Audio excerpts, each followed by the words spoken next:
किसी शहर में एक सेठ रहता था जिसकी जिंदगी बड़े सुकून और संपन्नता से गुजर रही थी। उसके पास धन दौलत की कोई कमी नहीं थी। व्यापार भी बहुत तेजी से बढ़ रहा था। आलीशान घर था और व्यापार में दिन दूनी रात चौगुनी तरक्की हो रही थी। सेठ और उसकी पत्नी सेठानी बहुत खुश थे और उनके जीवन में किसी प्रकार की कोई कमी नहीं थी। एक दिन अचानक उनके घर में एक जहरीला सांप निकला और उसने सेठानी को डस लिया। सेठ ने फौरन सेठानी को कई हकीमों और वैद्यों को दिखाया, लेकिन सांप का जहर इतना तीव्र था कि कोई भी उसका इलाज नहीं कर पाया। आखिरकार सेठानी का निधन हो गया। सेठानी के चले जाने के बाद सेठ पूरी तरह से अकेला हो गया। वह कई दिनों तक शोक मनाता रहा। उसे सेठानी की बहुत याद आती थी। क्योंकि उनके कोई बच्चे नहीं थे, इसलिए उसका दुख और गहरा हो गया था। उसकी शादी को अभी ज्यादा वक्त भी नहीं हुआ था। बहुत दिनों तक दुखी रहने के बाद सेठ ने सोचा कि अब वह अपना ध्यान सिर्फ अपने काम में लगाएगा। लेकिन उसके रिश्तेदार और जान पहचान वाले लोग उस पर लगातार दबाव डालने लगे कि वह दूसरी शादी कर ले, क्योंकि उसकी उम्र अभी कम थी और घर में कोई संतान भी नहीं थी। शुरुआत में सेठ ने मना कर दिया। उसने सोचा, पहली पत्नी से ही सुख नहीं मिला तो दूसरी पत्नी से क्या उम्मीद रखूं? लेकिन रिश्तेदारों ने उसे समझाया कि शादी करने से उसका घर संभालने वाली कोई आ जाएगी और जीवन में सूनापन भी कम हो जाएगा। कुछ सोचने के बाद सेठ को बात समझ में आई। आखिरकार रिश्तेदारों के दबाव के आगे झुकते हुए उसने दूसरी शादी के लिए हाँ कर दी। अब सेठ के पास धन दौलत थी और उसकी संपन्नता के कारण कई अच्छे अच्छे रिश्ते आने लगे। एक व्यक्ति अपनी बेटी का रिश्ता लेकर आया और बहुत जोर देकर सेठ से अपनी बेटी की शादी करवाने के लिए कहने लगा। सेठ ने देखा कि लड़की ठीक ठाक है और उसे कोई कमी नहीं लगी, इसलिए उसने हाँ कर दी। जल्द ही सेठ का विवाह उस लड़की से हो गया। उस लड़की का नाम कमला था। कमला सेठ से काफी छोटी थी और बेहद खूबसूरत थी। उसके माता पिता ने सिर्फ सेठ की दौलत के लालच में यह शादी करवाई थी। जब कमला अपनी ससुराल आई तो वह बहुत खुश थी। उसने कभी इतना ऐशो आराम नहीं देखा था। गरीब परिवार से आई कमला को सेठ के घर आकर हर तरह की सुविधाएं मिल गई और वह बड़े मजे से रहने लगी। सेठ भी खुश था कि उसके जीवन में फिर से पत्नी आ गई है और दोनों खुशी खुशी रहने लगे। लेकिन कहते हैं ना कि जहां अच्छे लोग होते हैं वहां बुरे लोग भी होते हैं। उसी शहर में कुछ ऐसे आवारा लड़के थे जो घूमते फिरते ऐसे मौके की तलाश में रहते थे कि किसी की शादी हुई हो और वे वहां कोई गड़बड़ कर सके। उनमें से एक लड़का राकेश था। राकेश का कोई काम धंधा नहीं था। वह शराब पीता, जुआ खेलता और गलत आदतों में पड़ा रहता था। पैसों की कमी को पूरा करने के लिए वह चोरी छिपे गलत काम करता और लोगों को ब्लैकमेल भी करता था।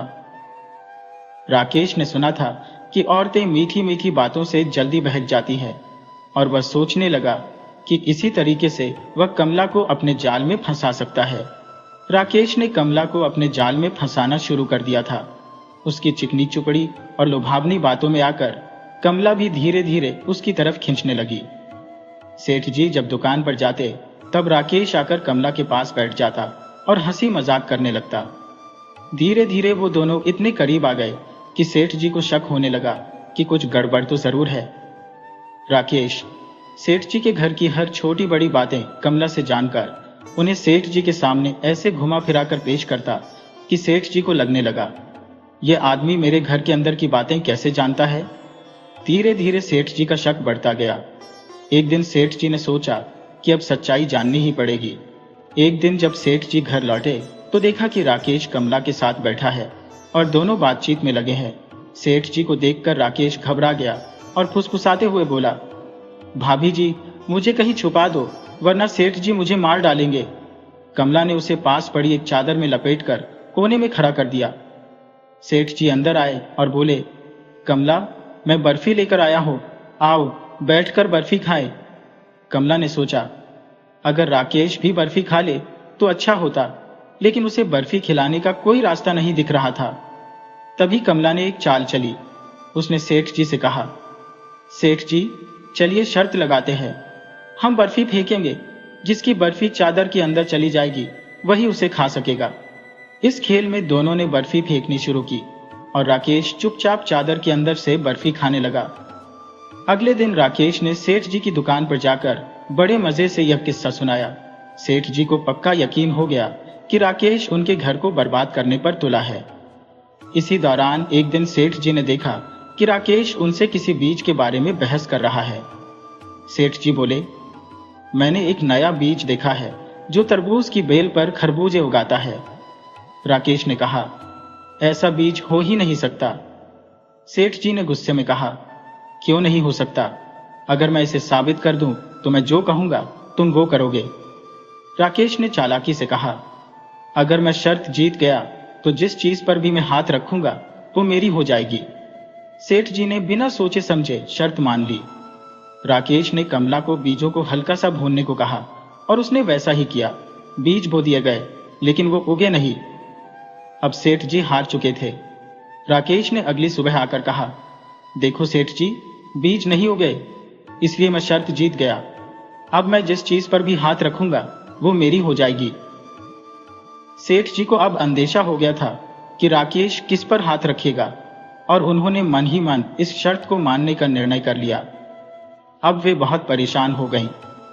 ऐसे समय में उन्हें अपने एक पुराने मित्र माधव की याद आई, जो गांव में हर किसी के झगड़े सुलझाने के लिए मशहूर थे। उनकी फुर्ती और समझदारी की वजह से लोग उन्हें प्यार से झगड़ा बैग कहने लगे थे, क्योंकि वे किसी भी मसले को झटपट हल कर देते थे। सेठ जी ने सोचा, क्यों न अपने इस मित्र से मिल लिया जाए। सेठ जी अपने दोस्त को बुलाने के इरादे से चल पड़े, लेकिन जब वे उनके घर पहुंचे तो पता चला कि उनके मित्र अपने बेटे की ससुराल गए हुए हैं और यह नहीं पता कब लौटेंगे।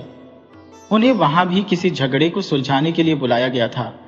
सेठ जी ने उनके घर वालों से पता लिया और बिना समय गंवाए सीधे उनके बेटे की ससुराल की ओर चल पड़े। चलते चलते सेठ जी गांव के बाहर पहुंचे, लेकिन चूंकि वे कभी उस गांव में पहले नहीं आए थे, उन्हें रास्ते का कोई अंदाजा नहीं था। कुछ चरवाहे अपने मवेशियों को चराते दिखे तो उन्होंने उनसे गांव का नाम पूछा और कहा, हमें उस घर का रास्ता बता दो जहां मेरे मित्र गए हैं, बदले में मैं तुम्हें बहुत सारा गुड़ दूंगा। चरवाहों ने रास्ता बता दिया और तुरंत बोले, लाओ बहुत सा गुड़। सेठ जी ने कुछ गुड़ दिया, लेकिन चरवाहे नाखुश थे और बोले, इतना नहीं, आपने बहुत सा कहा था। अब सेठ जी की परेशानी बढ़ गई। उन्होंने पड़ोस के गांव से 10 किलो की गुड़ की भेली मंगवाई और चरवाहों को दे दी, लेकिन वे फिर बोले, नहीं, बहुत सा मतलब और ज्यादा। सेठ जी अब सच में चकरा गए थे और खुद को कोसने लगे कि यह कैसी मुसीबत मोल ले ली। तभी उन्होंने देखा कि उनका मित्र झगड़ा बैग उनकी ओर आ रहा है। सेठ जी लपकते हुए उनके पास पहुंचे। दोनों मित्रों ने एक दूसरे को गले लगाया। सेठ जी ने बताया, मैं यहां तुमसे मिलने आया था, लेकिन इस चरवाहे ने मुझे फंसा दिया।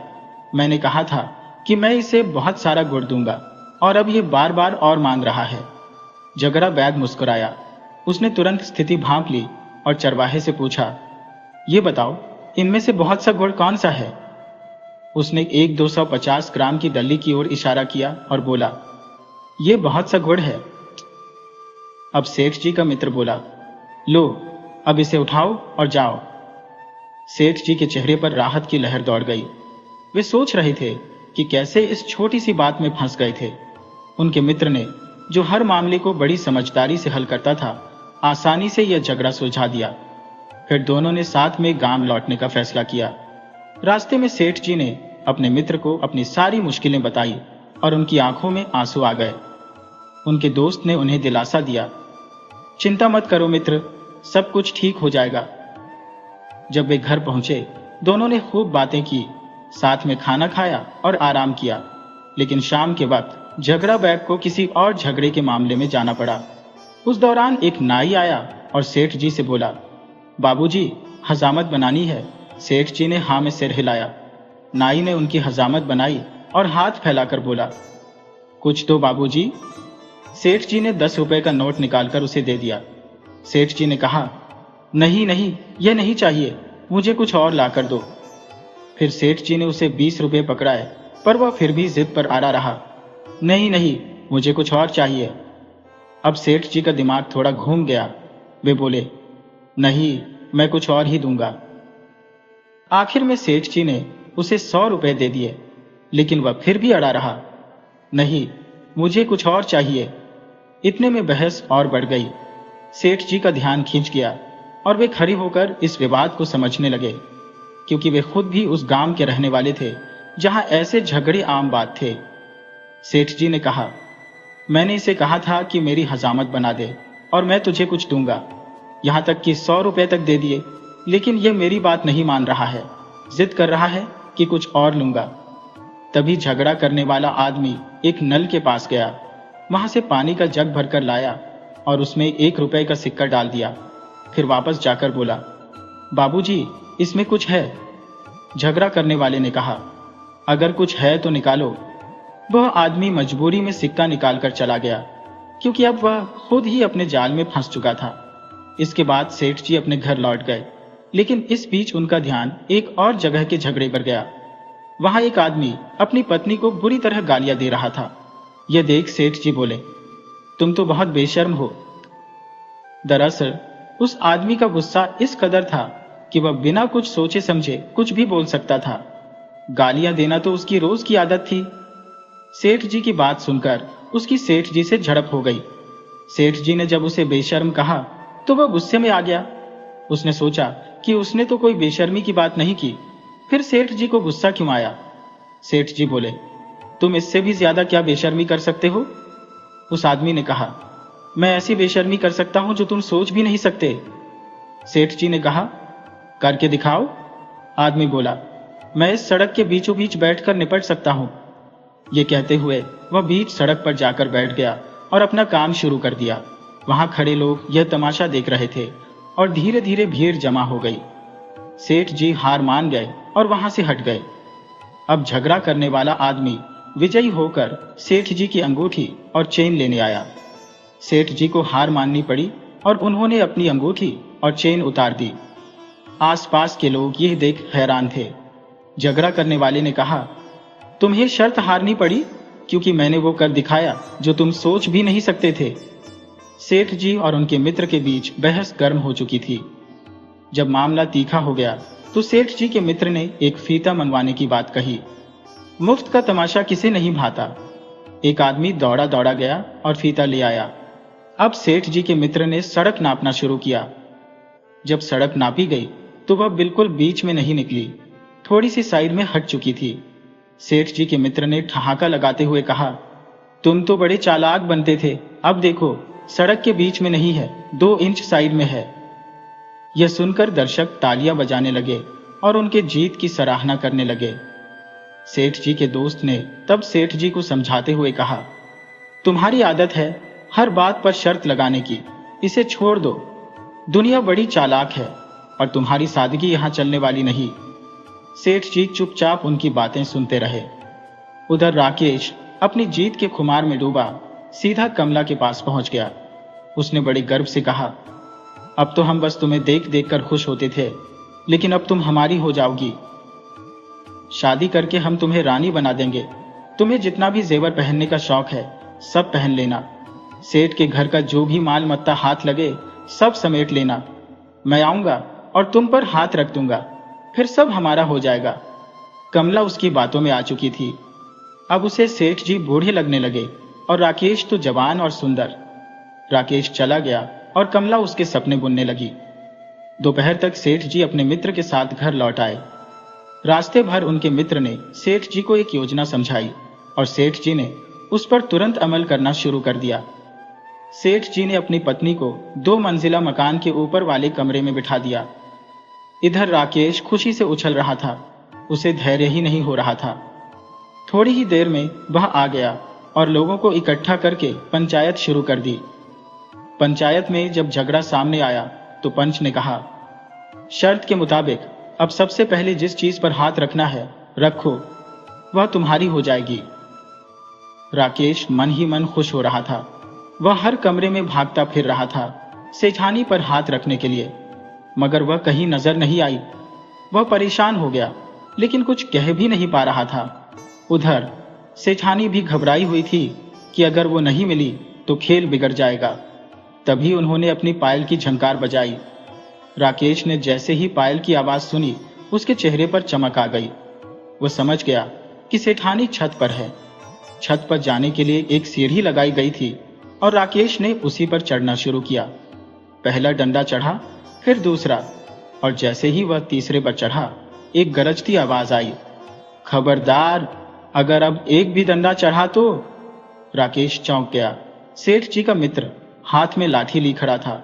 उसने कहा, तुमने पहले डंडे पर हाथ रखा, हमने कुछ नहीं कहा। फिर दूसरे पर भी रख दिया, हमने तब भी कुछ नहीं कहा। मगर अब जब तुम तीसरे पर भी हाथ रख रहे हो, यह बेईमानी है। राकेश वहीं रुक गया। समझ गया कि चालाकी का खेल अब उसके हाथ से फिसल चुका है। सेठ जी की नजर उस मुस्तैद नौकर पर गई जो बिल्कुल सीधा खड़ा था। सेठ जी ने गुस्से से कहा, क्या देख रहे हो? सीढ़ी के 3 डंडे निकालो और इसे दे दो। हम अब और बेईमानी नहीं सह सकते। सही में तो इसे एक ही डंडा मिलता, पर इसकी चालाकी हमें पसंद नहीं आई। नौकर ने सीढ़ी के 3 डंडे उखाड़े और राकेश को थमा दिए। राकेश सिर झुकाए हुए वहां से चुपचाप चला गया, पर मन ही मन उसकी हालत बुरी हो रही थी।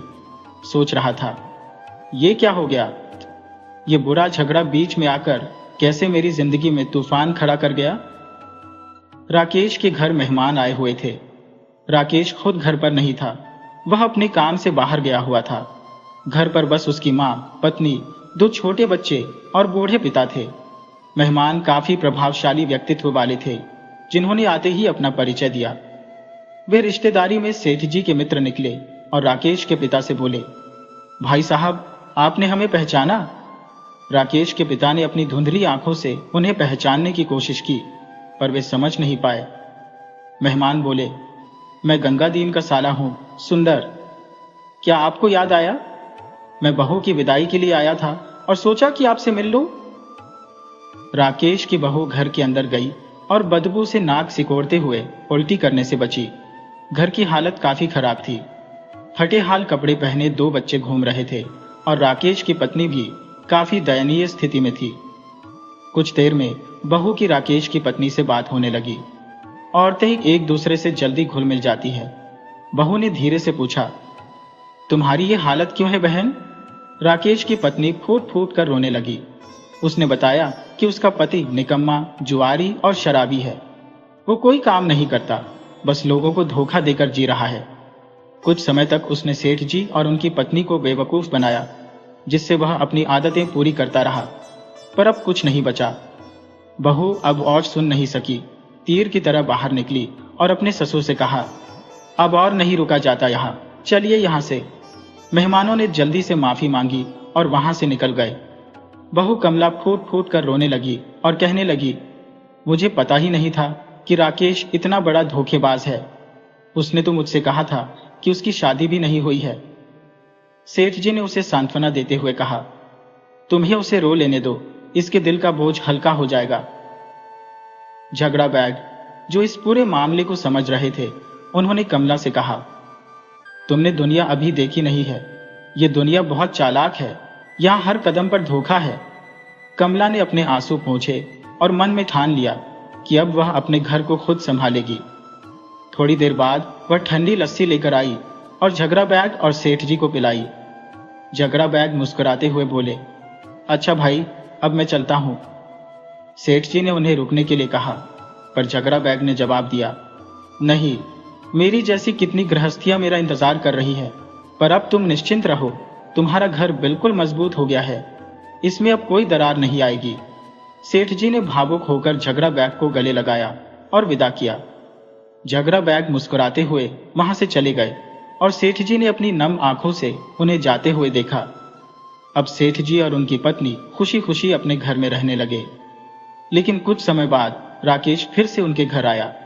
वह कमला को एक बार फिर से चिकनी चुपड़ी बातों में फंसाने की कोशिश करने लगा, पर इस बार कमला उसकी चालों में नहीं आई। उसने कपड़े कोटने वाला डंडा उठाया और राकेश के पीछे दौड़ पड़ी। राकेश घबराकर 9-2-11 हो गया, क्योंकि अब कमला उसकी बातों में नहीं आने वाली थी।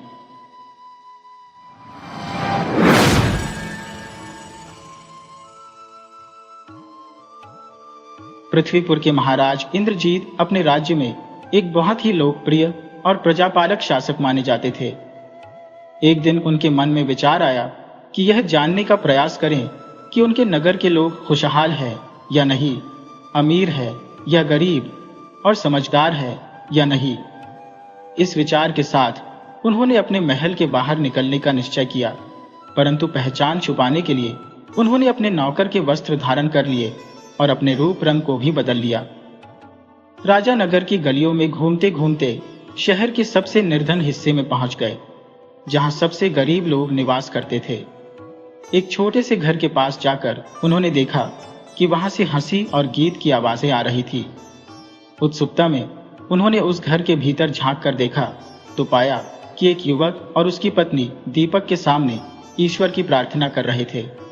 राजा को आश्चर्य हुआ कि इतनी गरीबी के बावजूद ये लोग इतने खुश कैसे हो सकते हैं। उन्होंने दरवाजे पर दस्तक दी। भीतर से युवक ने कहा, आओ हमारे साथ भोजन करो यात्री। हमारे पास बहुत कुछ नहीं है, लेकिन जो भी है वह तुम्हारे साथ साझा करने में हमें खुशी होगी। सच तो यह था कि वे लोग बेहद गरीब थे। राजा ने धन्यवाद कहते हुए घर के भीतर प्रवेश किया। वहां का माहौल अत्यंत शांतिपूर्ण और संतोषजनक था। राजा ने पूछा, आप क्या काम करते हैं और आप इतने खुश कैसे हैं? युवक ने उत्तर दिया, मैं एक मोची हूं। जब मैं किसी के जूते से उसकी उंगली बाहर निकलते देखता हूं तो मैं तुरंत उसकी मरम्मत कर देता हूं। इस काम से जो भी थोड़ी बहुत कमाई होती है उससे मैं रात का भोजन खरीदता हूं। राजा ने फिर पूछा, लेकिन यदि किसी दिन तुम्हें एक भी पैसे की कमाई नहीं हो तो क्या होगा? मोची ने मुस्कुराते हुए कहा, मैं ऐसे मामलों की चिंता नहीं करता। भगवान ने जब भी एक रास्ता बंद किया है तो उन्होंने दूसरा रास्ता खोल दिया है। उस रात राजा ने मोची और उसकी पत्नी के साथ भोजन किया। मोची के विश्वास और निष्ठा से राजा बहुत प्रभावित हुए, लेकिन उन्होंने मोची के विश्वास की परीक्षा लेने का निश्चय किया। अगली सुबह राजा ने नगर में यह घोषणा करवा दी कि अब कोई भी व्यक्ति सड़क पर जूते की मरम्मत नहीं कर सकता। जब मोची की पत्नी ने यह समाचार सुना तो उसने अपने पति से कहा, अब हम बर्बाद हो जाएंगे, अब क्या करेंगे? मोची ने शांति से उत्तर दिया, चिंता मत करो, हमारे जीवन में पहले भी कई मुश्किलें आई हैं, परंतु हर बार भगवान ने हमें सहारा दिया है। सब कुछ वैसे ही होगा जैसे होना चाहिए। इसके बाद मोची नगर की गलियों में घूमता रहा और थोड़ी देर में उसे प्यास लगी। वह पानी पीने के लिए रुका। उसने देखा कि एक आदमी नगर के चौराहे पर पानी का मटका लिए बैठे हुए राहगीरों को पानी पिला रहा था। बदले में लोग उसे कुछ सिक्के दे जाते थे। मोची ने उस आदमी से पूछा, क्या कोई आदमी पानी बेचकर भी अपनी रोजी रोटी कमा सकता है? उस आदमी ने जवाब दिया, हाँ बेशक कमा सकता है, बस उसके हाथ मजबूत होने चाहिए। जल्दी ही वो मोची अपने घर से एक पानी का घड़ा उठा लाया और नगर के दूसरे चौराहे पर बैठकर पानी बेचने लगा। शाम तक उसने इतने पैसे जमा कर लिए कि रात का खाना खरीद सके। जब सूरज डूबने को आया तब राजा फिर से उस मोची के घर के बाहर पहुंचा। मोची ने उसे देखते ही कहा, आओ मेरे दोस्त, अंदर आओ और हमारे साथ खाना खाओ, जबकि हकीकत यह थी कि वे खुद भी भूखे थे। राजा ने कहा, मैं पूरे दिन तुम्हारे बारे में ही सोचता रहा। जब मैंने राजा का वह फरमान सुना तो मुझे डर लगा कि कहीं तुम्हें भगवान ने छोड़ ना दिया हो और तुम कहीं और ना चले गए हो। मोची हंसते हुए बोला, कभी नहीं, मेरा भगवान हमेशा मेरे साथ है। अब देखो, मैं पानी बेचने का काम करता हूँ। हाँ, यह एक कठिन काम है और मैं पहले की तुलना में कम कमाता हूँ, लेकिन शुक्र है कि मेरी जरूरतें पूरी हो जाती हैं। इसलिए आप देख सकते हैं कि सब कुछ वैसा ही है जैसा होना चाहिए। राजा ने सोचा कि शायद यह परीक्षा पर्याप्त नहीं है। अगली सुबह राजा ने एक और फरमान जारी किया कि अब कोई भी व्यक्ति शहर की सड़कों पर पानी नहीं बेच सकता। मोची की पत्नी फिर से चिंतित हुई, अब तो हम बर्बाद हो जाएंगे, अब क्या करेंगे? मोची ने कहा, चिंता मत करो, अब मैं जूते नहीं सी सकता और पानी नहीं बेच सकता, लेकिन मुझे विश्वास है कि कुछ नया जरूर होगा।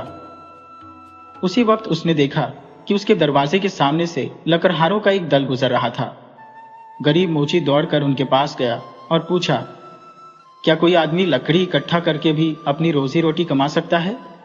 उनमें से एक लकड़हारे ने उत्तर दिया, यदि उसके हाथों में ताकत और पीठ मजबूत है तो यह जरूर संभव है। रात को राजा फिर से वेश बदलकर मोची के घर आया और कहा, मैंने पूरा दिन तुम्हारे बारे में सोचा। जब मैंने राजा का नया फरमान सुना तो मुझे तुम्हारी फिक्र हुई। क्या तुम्हें इसकी कोई चिंता नहीं है? मोची ने उत्तर दिया, बिल्कुल नहीं। अब मैं एक नए धंधे में खुश हूं और मैं अपनी जरूरत के हिसाब से कमाई कर रहा हूं। काफी कुछ बदला है, लेकिन फिर भी सब कुछ ठीक है। फिर उसने कहा, मैं पूरे दिन लकड़ी काट कर इकट्ठा करता हूं और शाम को उसे बेचकर जो पैसे कमाता हूं उससे रात के लिए खाना और चावल खरीद लेता हूं। राजा ने देखा कि उसकी नई परीक्षा भी उस गरीब आदमी के अटूट विश्वास को डिगाने में असफल रही थी। अगले दिन राजा ने फिर से एक नई घोषणा कर दी कि सभी लकड़हारों को राज्य की सुरक्षा टुकड़ी में शामिल किया जाएगा।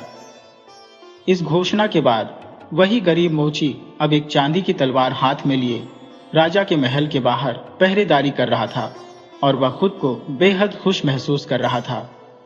उसके साथ कई अन्य लकड़हारे भी थे जिन्हें राजा की सुरक्षा टुकड़ी में शामिल किया गया था। सूर्य अस्त होने के समय लकड़हारों के दल के एक सदस्य ने अपने अधिकारी से पूछा कि उन्हें दिन भर की मेहनत की मजदूरी कब मिलेगी। अधिकारी ने जवाब दिया, आपको वेतन महीने के अंत में ही मिलेगा। सभी लकड़हारों ने एक सुर में कहा, तब तो हम बर्बाद हो जाएंगे, पूरे महीने क्या खाएंगे। रात को जब गरीब मोची खाली हाथ अपने घर पहुंचा तो उसने अपनी पत्नी को सारी बातें बताईं।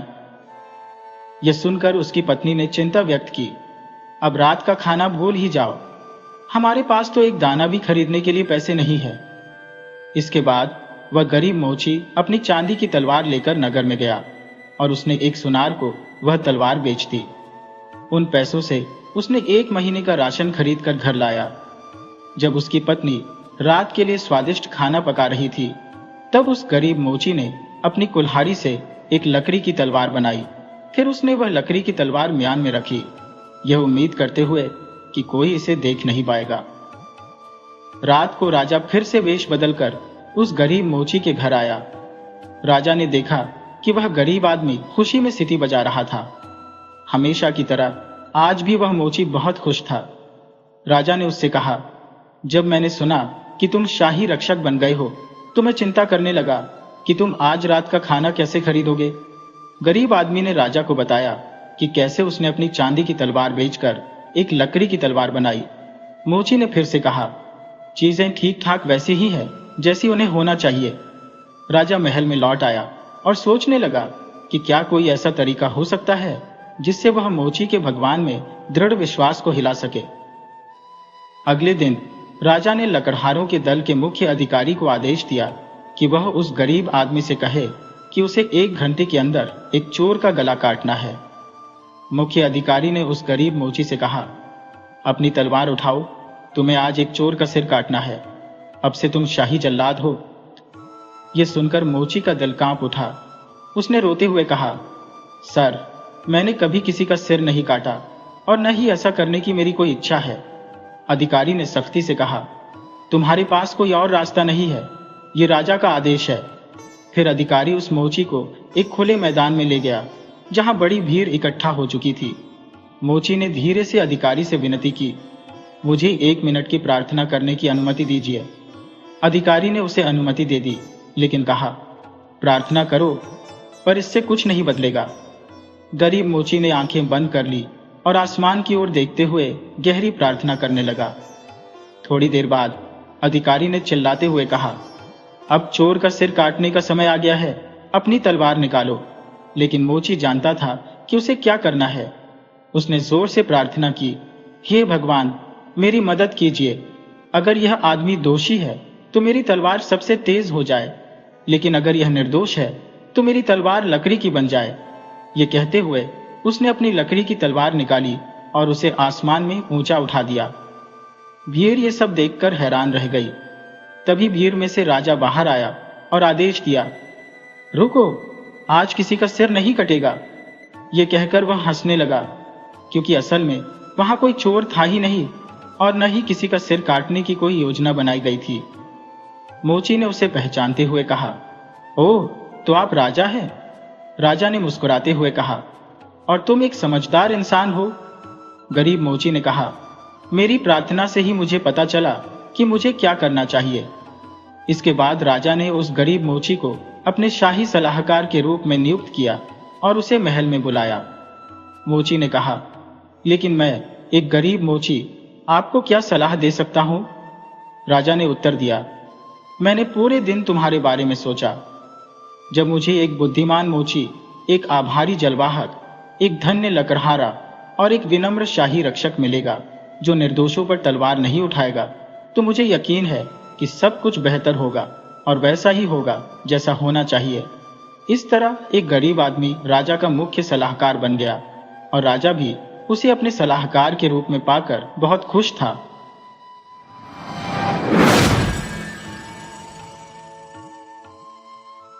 एक गांव में भोला ब्राह्मण अपनी पत्नी पार्वती और अपनी लगभग 8 साल की बेटी मुनिया के साथ जीवन बसर करता था। गांव अत्यधिक पिछड़ा हुआ था, जहां आमदनी के साधन बेहद सीमित थे। इस कारण भोला बहुत गरीब था। वह जो भी पूजा पाठ से कुछ कमा पाता, उसी से उनके घर का गुजारा होता था। पार्वती बेहद समझदार और कुशल महिला थी और उसी सीमित साधनों में घर को चला रही थी। उसने कभी भोला के सामने अपने दुखों का रोना नहीं रोया था और परिस्थितियों के अनुरूप ही संतुष्ट रहती थी। समय बीतते बीतते पार्वती की तबीयत खराब रहने लगी। गरीबी के चलते उसका उचित इलाज संभव नहीं हो पाया। एक दिन वह अपनी बेटी मुनिया को भोला के हवाले छोड़कर दुनिया से चल बसी। जब मुनिया गांव के बच्चों के साथ बाहर खेल रही थी, तब उसने देखा कि उसके घर में लोग जमा हो गए थे। खेलती कूदती वह घर के आंगन में पहुंची और वहां का दृश्य देखकर घबरा गई। उसकी मां जमीन पर लेटी हुई थी और गांव के लोग उसे घेर कर खड़े थे। उसके पिता जोर जोर से रो रहे थे। मुनिया अपने पिता के पास सहमी सहमी सी खड़ी हो गई। उस छोटी सी बच्ची के लिए यह समझ पाना कठिन था कि यह सब क्या हो रहा है। उसके पिता क्यों इतने जोर जोर से विलाप कर रहे हैं? उसकी मां जमीन पर क्यों लेटी हुई है? बाबा, मां को क्या हुआ? वो जमीन पर क्यों सो रही है? और आप क्यों रो रहे हो? मासूम मुनिया अपने पिता से सवाल कर रही थी और अपने छोटे छोटे हाथों से उनके आंसू पोंछने लगी। भोला ने उसे कसकर अपनी गोद में उठा लिया और भी जोर से रोने लगा। तेरी मां हमें छोड़कर चली गई बेटा, भोला ने टूटे हुए स्वर में कहा। गरीबी ने उसकी जान ले ली। मैं उसका इलाज नहीं कर पाया। अब हमारा ख्याल कौन रखेगा? कौन तेरे लिए खाना बनाएगा? कौन हमारी देखभाल करेगा? भोला का हृदय विदारक विलाप सुनकर वहां खड़े लोग भी आंसू नहीं रोक पाए, परंतु भोला के दुख का कोई अंत नहीं था। मासूम मुनिया केवल इतना ही समझ पाई कि जैसे उसकी सहेली कमला की मां कुछ समय पहले भगवान के पास चली गई थी, वैसे ही आज उसकी मां भी शायद भगवान के पास चली गई है। अब वह कभी वापस नहीं आएगी।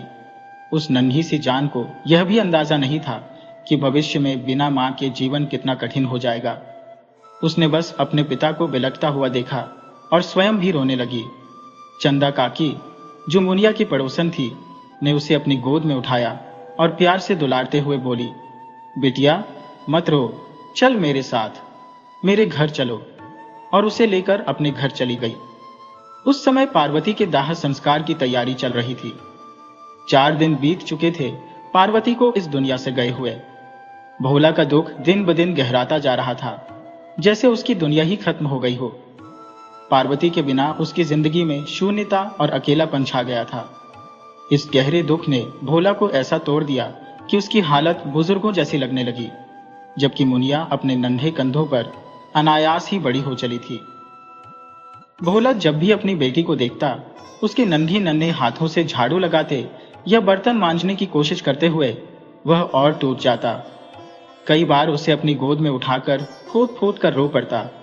गांव वालों ने कुछ दिन तक उसकी सहायता की, खाना पीना भेजा, मगर कितने दिन तक ऐसा चलता? धीरे धीरे सब अपने काम धंधों में व्यस्त हो गए। चंदा काकी ने एक दिन भोला को समझाया, भोला, खुद को संभाल, देख तेरी बेटी कैसी मुरझा रही है। उसकी मां तो उसे छोड़ गई, अब तू भी क्या उसका सहारा छीन लेगा? तुझे तो अब मुनिया के लिए जीना है। काकी की बातें भोला के दिल को छू गईं। वह जानता था कि वह एक गरीब ब्राह्मण है, जिसकी गृहस्थी पूजा पाठ से चलती है, लेकिन इस दुख में वह खुद को संभाल नहीं पा रहा था। अब पूजा पाठ भी क्या करे जब मन ही टूट गया हो? लेकिन काकी की बातों ने उसे सोचने पर मजबूर कर दिया। वह उठ खड़ा हुआ और मुनिया को गोद में उठाकर बोला, बेटा, आज से हम दोनों एक दूसरे का ख्याल रखेंगे। भोला ने पहली बार मुस्कुराया और उसे मुस्कुराते देख मुनिया भी खिलखिलाते हुए बोली, पिताजी, मैं आपके लिए खाना बनाऊंगी जैसे माँ बनाती थी। भोला की आंखें भर आई। ऊपर आसमान की ओर देखते हुए उसने कहा, पार्वती, देख रही हो हमारी बेटी कितनी जल्दी बड़ी हो गई है। उसने अपने आंसू पोंछे और बोला, चल बेटा, आज हम दोनों मिलकर खाना बनाएंगे। दोनों ने मिलकर खाना बनाना शुरू किया। पास खड़ी चंदा काकी भी अपनी भावनाओं को रोक नहीं पाई और आंसू पोंछते हुए वहां से चली गई। भोला और मुनिया ने पूरी कोशिश की कि जिंदगी फिर से पटरी पर आ जाए, लेकिन घर के कामों में कुछ न कुछ कमी रह ही जाती थी। कभी रोटी जल जाती तो कभी सब्जी में नमक ज्यादा हो जाता। घर आंगन में झाड़ू लगाना भी नहीं हो पाता। भोला को कभी कभी दूसरे गांवों में पूजा पाठ के लिए जाना पड़ता और रात हो जाती। तब मुनिया घर में अकेली रोती रहती। एक दिन भोला को दूर के गांव में शादी की रस्म करानी थी और उसे अगले दिन शाम तक लौटना था। उसने चंदा काकी से कहा, काकी, मुनिया को एक दिन अपने पास रख लो। चंदा काकी ने उसे भरोसा दिलाया, बोला, तू बेफिक्र रह, मुनिया यहाँ आराम से रहेगी, बच्चों के साथ खेल लेगी। अगले दिन जब भोला शाम को लौटा तो उसके हाथ में ढेर सारी मिठाइयाँ और फल थे जो उसे पंडिताई के काम से मिले थे।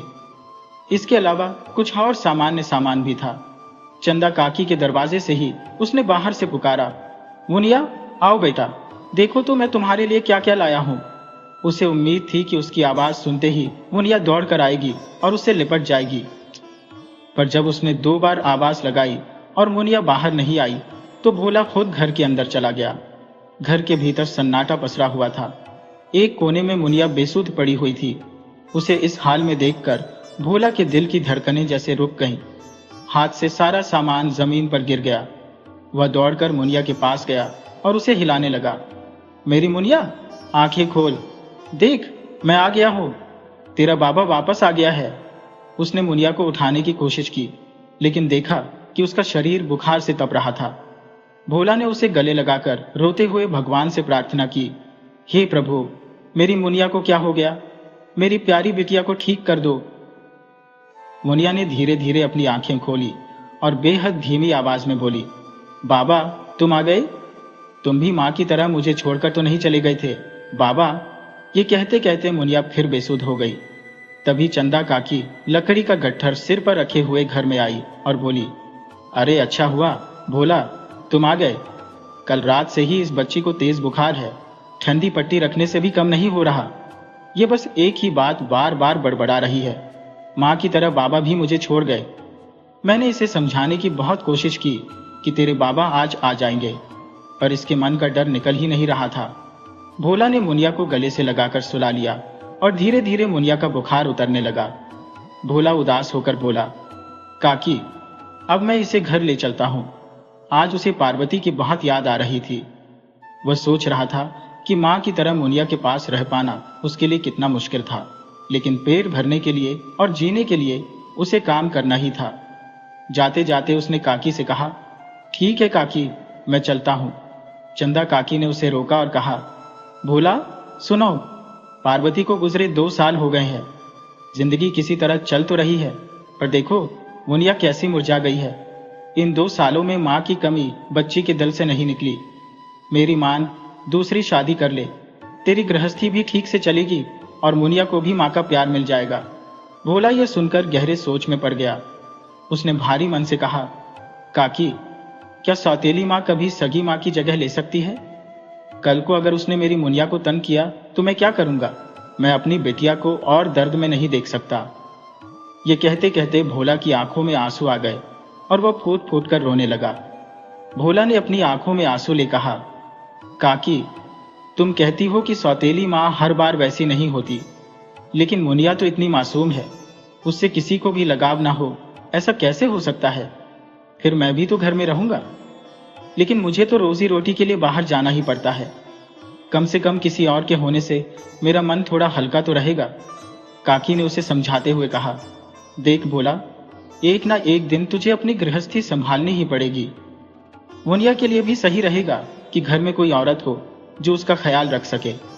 भोला निराशा में डूबा बोला, काकी, कौन गरीब की बेटी को अपनी बहू बनाएगा और कौन लड़की खुशी खुशी 12 साल की बच्ची की मां बनना चाहेगी? उसकी आंखों में निराशा साफ दिख रही थी। वह बोला, काकी, हमारी गरीबी और हालात देखकर कोई अपनी बेटी देने को तैयार नहीं होगा। ऐसे ही हम जैसे तैसे मुनिया का गुजारा कर लेंगे। काकी उसकी स्थिति देखकर दुखी थी। वह दिल से चाहती थी कि भोला की जिंदगी में कोई आए जो उसकी गृहस्थी को संभाले और मुनिया को मां जैसा प्यार दे। उसने फिर एक कोशिश की और कहा, भोला, ये तो तुमने सुना ही होगा कि बिना औरत का घर भूतों का डेरा होता है। मेरी बात मान लो, मुनिया के लिए सही होगा कि तुम दूसरी शादी कर लो। भोला, जो पिछले 2 सालों से टूटा हुआ था, आज मुनिया की हालत देखकर उसकी हिम्मत और टूट गई। उसने कहा, जैसा तुम ठीक समझो काकी, लेकिन अगर तुम कहती हो तो मुनिया के लिए एक अच्छी मां ढूंढो। ये कहते कहते भोला की आंखों से आंसू बहने लगे। काकी ने दिल से कोशिश की और भोला के लिए लड़की ढूंढनी शुरू कर दी, लेकिन गरीबी और मुनिया की जिम्मेदारी सुनकर कोई अपनी बेटी देने को तैयार नहीं हो रहा था। काफी दिनों बाद एक परिवार का पता चला जिनकी बेटी का रिश्ता नहीं हो रहा था। वजह वही थी, गरीबी। उनके पास विवाह में दहेज देने के लिए कुछ नहीं था। चंदा काकी ने उनसे बात की और रिश्ता तय कर दिया। सादगी से भोला का विवाह हुआ और लड़की का नाम था कल्याणी। भोला उसे अपनी दुल्हन बनाकर घर ले आया। नई बहू के आने से घर में जैसे नई रौनक आ गई थी। जो लोग पार्वती के जाने के बाद इस घर से कट गए थे, वे भी कल्याणी के स्वागत के लिए आ गए। सही कहा है किसी ने, गृहिणी के बिना घर सूना होता है और पड़ोस भी। मुनिया की खुशी का तो ठिकाना ही नहीं था। वह नई मां के चारों ओर तितली की तरह मंडराने लगी, कभी इधर कभी उधर। गांव की औरतें उसकी मासूम हरकतों को देखकर खुश हो रही थी। काकी भी संतुष्ट थी कि मुनिया को एक मां मिल गई। रस्म खत्म होने के बाद काकी ने मुनिया से कहा, चलो मुनिया, आज मेरे साथ रहना। नई मां थक गई होंगी, उन्हें आराम करने दो। लेकिन मुनिया काकी की बात सुनने को तैयार नहीं थी। वह बोली, नहीं काकी, मैं बिल्कुल तंग नहीं करूंगी, मुझे मां के पास ही रहना है। बड़ी मुश्किल से काकी उसे समझा बुझाकर अपने साथ ले गई। भोला ने जब आंगन में कदम रखा तो उसकी नजर कल्याणी पर गई। उसके मन में कई सवाल उठ रहे थे। क्या यह मेरी बातों को समझेगी? क्या यह मुनिया को सगी मां जैसा प्यार दे पाएगी? क्या मुनिया के साथ कभी सौतेला व्यवहार तो नहीं करेगी? इन सवालों के बीच उसने कल्याणी का हाथ पकड़कर कहा, देखो कल्याणी, अब तुम मेरी पत्नी हो। जिस परिस्थिति में तुमने मुझसे शादी की है, मैं तुम्हें वचन देता हूं कि तुम्हारा बहुत ख्याल रखूंगा। जो पार्वती के साथ नहीं कर पाया, अब तुम्हारे साथ वह गलती नहीं दोहराऊंगा। थोड़ा रुककर भोला ने फिर कहा, लेकिन मुझे तुमसे भी एक वचन चाहिए कल्याणी। कल्याणी ने उसकी ओर देखा और कहा, क्या वचन चाहिए? भोला ने कहा, ज्यादा कुछ नहीं, बस ये वचन दो कि मेरी मुनिया को सगी मां जैसा प्यार दोगी। भले ही तुम्हारे अपने बच्चे हो, लेकिन मुनिया के लिए तुम्हारा प्यार कभी कम नहीं होना चाहिए। कल्याणी ने भोला की ओर देखते हुए कहा, मैं वचन देती हूँ। कल्याणी ने भोलेपन से हामी भर दी और जैसे ही उसने यह कहा, भोला को मानो अंदर से सुकून मिल गया। उसकी बेचैनी धीरे धीरे कम होने लगी। भोला अब बेहद प्रसन्न था। अगले ही दिन सुबह सुबह मुनिया दौड़ते हुए अपने घर लौट आई। चंदा काकी के घर पर उसका मन बिल्कुल भी नहीं लग रहा था। रात किसी तरह उसने काटी थी, लेकिन उसका दिल नई मां के पास ही रहना चाहता था। मुनिया का पूरा दिन अब अपनी नई मां के चारों ओर चक्कर काटते ही बीतता था। कल्याणी भी उसे बेहद प्रेम देती थी। गृहस्थी की गाड़ी फिर से पटरी पर आ चुकी थी। कल्याणी भी पार्वती की तरह समझदार महिला थी। उसने कम साधनों में भी घर का प्रबंधन करना सीख लिया था। घर के छोटे बड़े हर काम को बखूबी संभाल लिया था, मुनिया से लेकर रसोई तक। मुनिया का तो बस एक ही काम था, पाठशाला जाना और फिर वापस आकर अपनी मां के पीछे पीछे रहना। वो अपनी नई मां से दिन भर की सारी बातें साझा करती। मां, आज मकालू चाचा के बगीचे से आम तोड़े। आज मेरी सहेली ने बछिया को खेलते देखा। उसकी बातें मासूमियत से भरी होती थी। समय ऐसे ही गुजरता रहा और 2 साल बीत गए। कल्याणी मुनिया को पूरा प्रेम देती रही, जैसे वो उसकी सगी मां हो। 2 सालों में जैसे मुनिया और कल्याणी के बीच एक गहरा लगाव बन चुका था। कल्याणी भी घर के सारे कामों के साथ मुनिया की हर छोटी बड़ी बातों को प्यार से सुनती थी। कुल मिलाकर भोला का परिवार अब बेहद खुशहाल था। भोला की आमदनी भले ही ज्यादा नहीं थी, लेकिन जब भी वो कहीं बाहर जाता, कल्याणी और मुनिया के लिए कुछ न कुछ लेकर जरूर लौटता। उसे लगता कि अगर कल्याणी खुश रहेगी तो मुनिया का भी सही ख्याल रखेगी। इसी तरह और 2 साल गुजर गए, लेकिन अब कल्याणी कभी कभी उदास हो जाती। वह मुनिया से उतना ही प्रेम करती, लेकिन उसके मन में अब खुद के बच्चे की चाह उठने लगी थी। एक दिन उसने भोला से यह बात कही तो भोला ने उसे समझाते हुए कहा, अरे पगली, क्यों उदास होती है? ईश्वर पर भरोसा रख, एक दिन तेरी भी गोद भरेगी।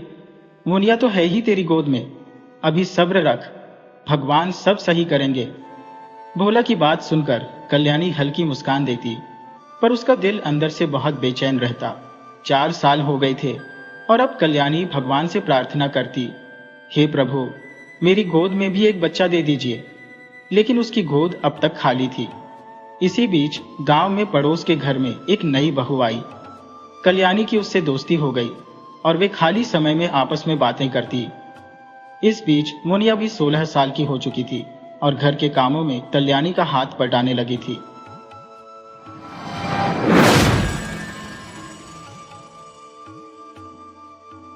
बहुत समय पहले की बात है।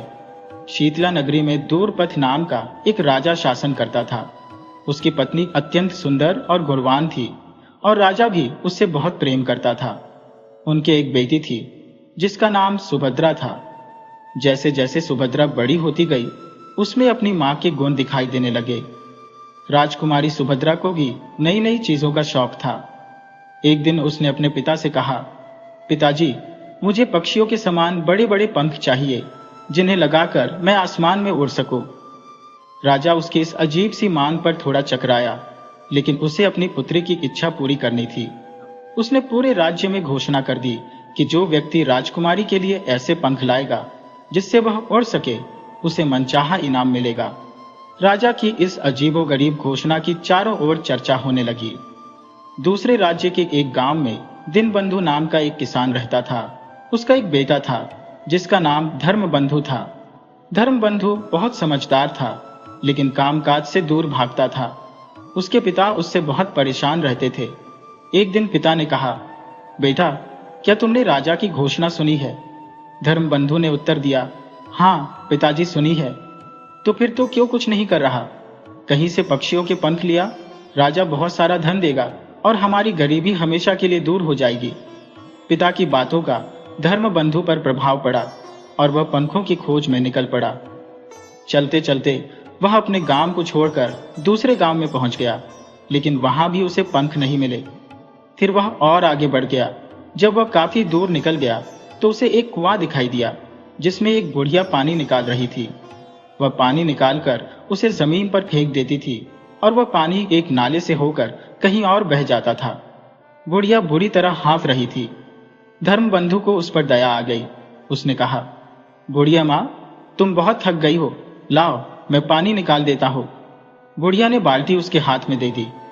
धर्मबंधु ने पानी निकालना शुरू किया और जब उसने करीब 100 बाल्टियां पानी निकाल लिया तो उसने बाल्टी एक तरफ रख दी और बुढ़िया के पास चला गया। बुढ़िया उसे अपने साथ एक झोपड़ी में ले गई। उसने जो कुछ खाना बनाया था उसमें से थोड़ा सा एक थाली में धर्मबंधु को परोस दिया और थोड़ी देर बाद खुद भी खाने बैठ गई। खाना खाते हुए धर्मबंधु ने पूछा, बुढ़िया माँ, तुम इतनी मेहनत से पानी निकालती हो और फिर उसे इस प्रकार जमीन पर क्यों बहा देती हो? बुढ़िया थोड़ी देर चुप रही, फिर एक लंबी सांस लेकर बोली, बेटा, मैं खेतों की सिंचाई के लिए पानी निकाल रही हूं, लेकिन यहां तो मुझे कोई खेत नजर नहीं आ रहा है। धर्मबंधु ने कहा। बुढ़िया ने उत्तर दिया, वो खेत यहां से 3 कोस दूर एक किले के अंदर है। जो नाला तुमने देखा है वो उस किले तक जाता है। ये किला कभी मेरा था, लेकिन एक दुष्ट जादूगर ने उस पर कब्जा कर लिया है। उसने मेरे जादू को तोड़ दिया और मुझे किले से निकालकर यहाँ पानी निकालने का काम सौंप दिया। मेरा पुत्र भी उसी की कैद में है। खैर छोड़ो, तुम बताओ कहाँ जा रहे हो? बुढ़िया ने पूछा। पूर्णिमा में ऐसे पंखों की तलाश में जा रहा हूं जिन्हें पहनकर मैं आकाश में उड़ सकूं। तुम उन पंखों का क्या करोगे? मैं वे पंख राजा दूरपट को दूंगा, जिससे मुझे बड़ा इनाम मिलेगा और हमारी गरीबी हमेशा के लिए समाप्त हो जाएगी। बुढ़िया ने धीरे धीरे कहा। मैं तुम्हारी इस कठिनाई को दूर कर सकती हूँ। मैं तुम्हें एक ऐसा वृक्ष बता सकती हूँ जिसके पत्तों से पंख बनाकर आदमी आकाश में उड़ सकता है। धर्मबंधु ने उत्तेजना से पूछा, वो वृक्ष कहाँ है? जल्दी बताओ। इसके लिए तुम्हें मेरा एक काम करना होगा, बुढ़िया ने गंभीर स्वर में कहा। मैं अब बूढ़ी हो गई हूँ, मुझ में इतनी शक्ति नहीं है कि उस दुष्ट जादूगर से मुकाबला कर सको। तुम्हें उस जादूगर को मारना होगा और मेरे बेटी को उसकी कैद से मुक्त करना होगा। धर्मबंधु यह सुनकर निराश हो गया। वह सोचने लगा कि कैसे वह जादूगर का सामना कर सकेगा। फिर भी उसने बुढ़िया से किले का पता पूछा और नाले के किनारे किनारे आगे बढ़ने लगा। काफी दूर चलने के बाद वह एक पेड़ के नीचे बैठ गया और अपनी पोटली से बचा खुचा खाना निकालकर खाने लगा। तभी एक बड़ा सा बिच्छू पेड़ से गिरकर उसके सामने आ गया। बिच्छू ने उसकी ओर देखते हुए कहा, तुमने भोजन किया है, मुझे भी कुछ खाने को दो। धर्मबंधु ने बिच्छू को भी खाना दिया। थोड़ी ही देर में बिच्छू उससे घुल मिल गया और बोला, तुमने मेरी सहायता की है, मैं इस एहसान का बदला कभी नहीं चुका सकूंगा। यदि तुम चाहो तो मुझे अपने साथ रख लो, कभी न कभी तुम्हारे काम आऊंगा। धर्मबंधु ने आश्चर्य से बिच्छू को देखा, जो मनुष्यों की भाषा में बात कर रहा था। खैर उसने बिच्छू को अपने साथ ले लिया और दोनों आगे बढ़ चले। शाम होने लगी और किला दूर से दिखाई देने लगा। धीरे धीरे अंधेरा होते होते वह किले के द्वार तक पहुंच गया। उसने द्वार खटखटाया, लेकिन किसी ने दरवाजा नहीं खोला। तभी उसकी नजर द्वार के ऊपर लटके एक घंटे पर पड़ी। उसने घंटा बजा दिया। घंटा बजते ही दरवाजा अपने आप खुल गया और वह अंदर घुस गया। किले के भीतर चारों ओर पत्थर की मूर्तियां खड़ी थी। धर्मबंधु मन ही मन डर रहा था, सोच रहा था कि जादूगर का सामना कैसे करेगा। चलते चलते वह एक महल जैसा भवन देखता है और उसमें घुस जाता है। अंदर जाने के लिए एक सीढ़ी थी और धर्मबंधु उस सीढ़ी से नीचे उतरने लगा। नीचे पहुंचने पर उसने देखा कि वह एक विशाल कक्ष में है। आगे बढ़ने पर उसने पाया कि अब वह खुले आसमान के नीचे है, जहां समुद्र की लहरें गरज रही थी। वह समुद्र के किनारे टहलने लगा। तभी एक विशाल केकड़े के समान भयानक जीव ने उसे अपने शिकंजे में जकड़ लिया। धर्मबंधु उस विकराल जीव का चेहरा देखकर बेहोश हो गया। जब उसे होश आया तो उसने खुद को एक अंधेरी गुफा में पाया। वहां सड़े हुए मांस की गंध फैल रही थी। उसकी सांस घुटने लगी और चारों ओर बिखरी हुई मानव अस्थियां देखकर उसकी रूह कांप गई। धर्मबंधु वहां से भागने का रास्ता खोजने लगा। काफी दूर चलने के बाद उसे गुफा में हल्की सी रोशनी दिखाई दी। उसने सोचा, शायद दिन निकल आया है और सूरज की रोशनी गुफा में प्रवेश कर रही है। वह तेजी से उसी दिशा में बढ़ने लगा जहां से उसे रोशनी दिखाई दे रही थी। तभी धर्मबंधु की आंखें आश्चर्य से फटी की फटी रह गईं। वहां गुफा के अंदर हीरे जवाहरातों का खजाना बिखरा पड़ा था और उन हीरों से निकलती किरणें पूरे गुफा को चमक से भर रही थी। वो क्षण भर के लिए उस खजाने की चमक से मंत्रमुग्ध हो गया और अपना असली उद्देश्य भूल गया। उसके मन में धन बटोरने की इच्छा जाग उठी और वह खजाने की ओर बढ़ने लगा। परंतु तभी उसे ऐसा लगा मानो किसी ने उसे चेतावनी दी हो। भाई, तुम क्या कर रहे हो? क्यों व्यर्थ अपने प्राण गंवाने के लिए खजाने की ओर जा रहे हो? देखो, कितने विषैले सर्प यहाँ सोए हुए हैं। वे तुम्हें देखते ही तुम्हारे प्राण हर लेंगे। धर्मबंधु ने चौंक कर चारों ओर देखा, लेकिन उसे कोई नजर नहीं आया। वह तुरंत समझ गया कि यह चेतावनी देने वाला और कोई नहीं बल्कि वही बिच्छू था जो उसकी जेब से बाहर झांक रहा था। उसने देखा कि वास्तव में वहां कई विशाल विषधर सर्प लेटे हुए थे। यह देखकर धर्मबंधु सहम गया और धीरे धीरे वहां से लौटने लगा। तभी एक भयानक गर्जना गुफा में गूंज उठी। मूर्ख, तुम भी बच नहीं सकते। जो खजाना तुमने देखा है वो मेरे सेवक है जो उसकी रक्षा करते हैं। सूर्य अस्त होते ही वे सर्प में बदल जाते हैं। तुमने खजाने को हाथ नहीं लगाया, इसलिए आज के लिए तो तुमने अपनी जान बचा ली है, परंतु तुम्हारा अंत भी इन्हीं लोगों की तरह होगा। उस भयानक जीव ने तुम्हें यहाँ लाकर कैद किया है और वह दिन के समय आकर तुम्हारा मांस खाएगा। तुम्हारी अस्थियां भी अन्य लोगों की तरह यहाँ पड़ी रहेंगी। धर्मबंधु को अब यह समझ में आ गया कि यह वही जादूगर था जिसने बुढ़िया का जादू खत्म कर किले और उसकी अपार संपत्ति पर कब्जा जमा लिया था। अगर पहले से उसे जादूगर की इस भयानकता का पता होता तो वह भूलकर भी यहाँ नहीं आता। वह भगवान का नाम लेकर प्रार्थना करने लगा और भय से अपनी आंखें बंद कर ली। कुछ समय बीता और कब धर्मबंधु भय के कारण बेहोश हो गया उसे पता नहीं चला। जब वह होश में आया तो उसे लगा कि दिन निकल चुका है, परंतु गुफा के अंदर अंधेरा ही था। उसने देखा कि सर्प धीरे धीरे अपने रूप बदल रहे थे और राक्षसों के समान आकृति धारण कर रहे थे, परंतु इससे पहले कि वे पूरी तरह से रूपांतरित होते, वे जमीन पर गिर पड़े और तड़पने लगे। धर्मबंधु को इसका कारण समझ में नहीं आया, परंतु वह इस बात से खुश था कि अब उसे उन राक्षसों से डरने की जरूरत नहीं थी। उसी समय उसे दूर से शोर सुनाई दिया, मानो कोई व्यक्ति संघर्ष कर रहा हो। फिर अचानक सब शांत हो गया। धर्मबंधु ने उत्सुकता से चारों ओर देखा। तभी उसने उस बिच्छू को गुफा में प्रवेश करते देखा। बिच्छू के डंक में 6 इंच लंबा एक अंकुश फंसा हुआ था, जिसकी नोक पर लगा हीरा गुफा को रोशन कर रहा था।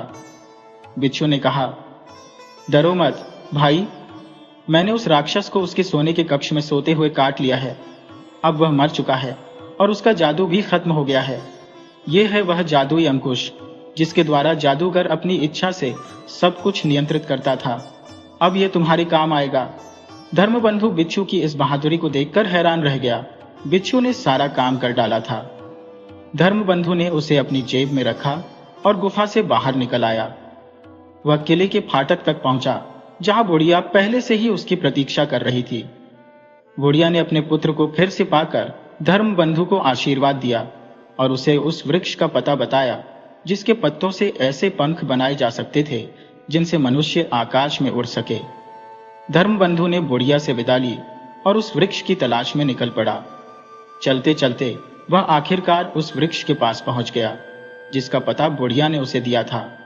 उसने वृक्ष के पत्ते तोड़े और उन्हें पक्षी के पंखों के समान रूप देकर पंख तैयार कर लिए। अब वह राजा दूरपट के पास जाकर अपनी प्रतिज्ञा पूरी करने को तैयार था। पंख बनाने के बाद धर्मबंधु ने सोचा कि पहले उनकी सच्चाई परख लेनी चाहिए। उसने दोनों पंख अपनी बगलों में कसकर बांध लिए और हाथ फैलाकर पंखों को चलाना शुरू किया। धीरे धीरे वह आकाश में उड़ने लगा। वह उड़ते उड़ते ही शीतला राज्य के राजमहल के ऊपर पहुंच गया और चक्कर काटने लगा। आकाश में उड़ते हुए व्यक्ति को देखकर लोग हैरान थे और उत्सुकता से ऊपर देख रहे थे। राजा और रानी को भी इस अद्भुत दृश्य की खबर मिली तो वे महल की छत पर आकर उसे देखने लगे। धर्मबंधु ने राजमहल की छत पर उतरकर राजा को वे पंख सौंप दिए। तभी राजकुमारी भी छत पर आ गई और उसने उत्सुकता से पंख राजा से लिए। राजा ने खुश होकर अपने गले का कीमती हार इनाम के रूप में धर्मबंधु को दे दिया। राजकुमारी ने भी पंख लगाकर उड़ने का प्रयास किया और वह देखते ही देखते आकाश में उड़ने लगी। सभी यह अद्भुत दृश्य देख रहे थे, पर अचानक एक भयानक चीख ने सबको चौंका दिया। राजकुमारी बचाओ बचाओ चिल्ला रही थी, क्योंकि वह उतरना चाहती थी, लेकिन एक अनजान शक्ति उसे दूर आकाश की ओर खींचे जा रही थी। सभी के चेहरे पर चिंता की लकीरें साफ नजर आ रही थी। राजकुमारी पलक झपकते ही सभी की नजरों से ओझल हो गई। राजा ने धर्मबंधु से कहा, युवक, तुम सच में एक अद्भुत वस्तु लेकर आए थे, पर न जाने हमारी पुत्री पर यह कौन सा संकट आ पड़ा है। अगर तुम हमारी पुत्री को ढूंढ लाओगे तो मैं तुम्हारा विवाह राजकुमारी से कर दूंगा और आधा राजपाट भी तुम्हें सौंप दूंगा। लेकिन अगर असफल रहे तो तुम्हें इसका मूल्य अपने प्राण देकर चुकाना होगा। धर्मबंधु यह सुनकर महल से बाहर निकल आया और सोचने लगा कि अब वह कैसे और कहां से राजकुमारी का पता लगाए। तभी बिच्छू ने कहा, भाई, इतनी चिंता क्यों करते हो?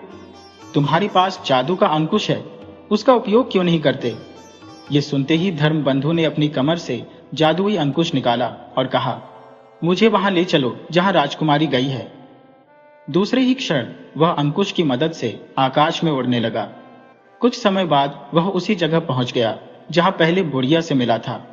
वहां उसे राजकुमारी भी दिखाई दी, जो उस समय बुढ़िया के पुत्र से जबरदस्ती विवाह करने जा रही थी।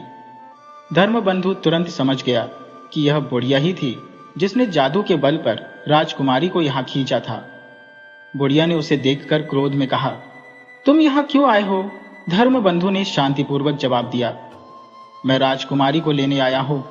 बुढ़िया चिल्लाई, नहीं, तुम राजकुमारी को यहां से नहीं ले जा सकते, धर्मबंधु ने कहा। तुमने अपनी चालबाजी से राजकुमारी को यहां खींचा है, लेकिन अब तुम्हें तुम्हारे किए की सजा मिलेगी। ये कहते हुए धर्मबंधु ने जादुई अंकुश उठाया और आदेश दिया, बुढ़िया को भस्म कर दो। अगले ही क्षण बुढ़िया और उसका पुत्र दोनों भस्म हो गए। धर्मबंधु ने वहां का सारा धन अपने कब्जे में ले लिया और राजकुमारी को लेकर शीतला नगरी लौट आया। राजा ने खुश होकर राजकुमारी का विवाह धर्मबंधु से कर दिया और आधा राज्य भी उसे सौंप दिया। धर्मबंधु ने अपने पिता को भी बुलवा लिया और उस किले को अपनी राजधानी बनाकर सुख शांति और वैभव से राज्य करने लगा। दोस्तों, अगर आपको हमारी कहानी पसंद आई हो तो कृपया हमारे चैनल को लाइक करें, सब्सक्राइब करें और शेयर करें।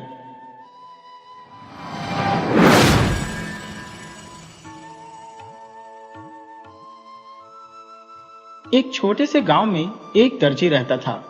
उसने अपने बेटे को भी दर्जी का काम सिखा दिया ताकि वह गांव में रहकर अपनी रोजी रोटी कमा सके।